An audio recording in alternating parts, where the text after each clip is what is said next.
अस्सलाम वालेकुम दोस्तों, पापनगर जी न्यू अपडेट सां गॾु हाज़िर थी चुका आहियूं। इन खां पहिरीं असांजे चैनल ते न्यू आहे त सब्सक्राइब करे ऑल ते क्लिक कयो। दोस्तों जी था पंहिंजी अपडेट जी तरफ़ त तव्हां ॾिसंदव त नूरल जेको आहे त सांवल खे चवंदो त मां जेको आहे मिठल सां रिश्तो न कंदुमि, छो त हुनजी छोकिरी जेका त बालाश ख़ान सां खरियल आहे ऐं हुन सां इश्क थी करे। हीअ दोस्तों त हुनखे सारांग चवंदो त तव्हां ईअं न कयो, तव्हांजे ईअं करण सां चाची मिठल खे ॾाढो ॾुखु थींदो। ऐं तंहिं ते नूरल चवंदो त मूंखे ॾुखु न आहे, छो जो हू माना मुंहिंजी पंहिंजी धीउ अहिड़ी संग मूंखे ॾिनो अथई जो हू बालाश ख़ान सां खरियल आहे।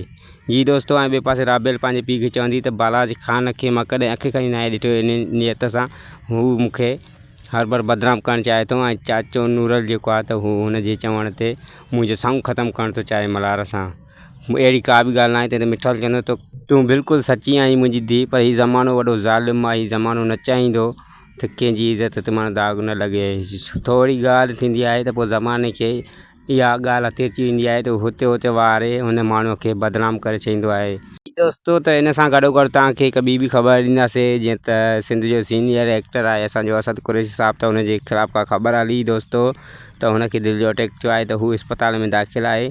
पर ईअं न हो दोस्तों, कल्ह वारे माना असद कुरैशी पाण पंहिंजी ज़बानी ॿुधाए छॾियो त मूंखे कुझु बि न थियो, मां ऑपरेशन कराई 2-3 हफ़्ता अॻु में, पर हाणे मां बिल्कुलु ठीकु आहियां।